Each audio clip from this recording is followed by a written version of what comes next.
হযরতে সৈয়দুনা ইব্রাহিম আলা নবিয়ানা ওয়া আলাইহিস সালাতু সালাম নিদর্শন দেখার জন্য কোথাও বের হলেন, দেখলেন একটি পাহাড়, আর পাহাড়ের পাশে একটি ঘর রয়েছে। তিনি সেই ঘরের ভিতরে প্রবেশ করলেন, দেখলেন একটি লাশ রাখা আছে, আর তার উপরে 70টি সুন্দর কাপড় রয়েছে। পাশেই একটি বোর্ড ছিল, তাতে লেখা ছিল, আমি শাদ্দাদ বিন আদ। আমি 1000 বছর পর্যন্ত জীবিত ছিলাম, 1000 সৈন্য দলকে আমি পরাজিত করেছি, আমি শহরে ইরাম বানিয়েছি। আফসোস, যখন আমার মৃত্যুর সময় কাছে চলে আসলো, আমার সব পরিকল্পনা শেষ হয়ে গেল।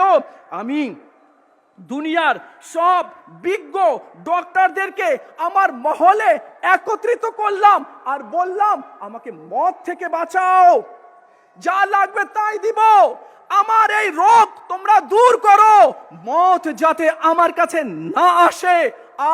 হাজার হাজার বিজ্ঞ ডক্টর গুলো বলল, আমি আপনাকে মত থেকে বাঁচাতে পারবো না।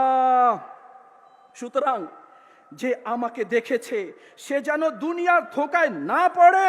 হে মানুষ, দুনিয়ার দরজাগুলো নিজের জন্য বন্ধ করে দাও।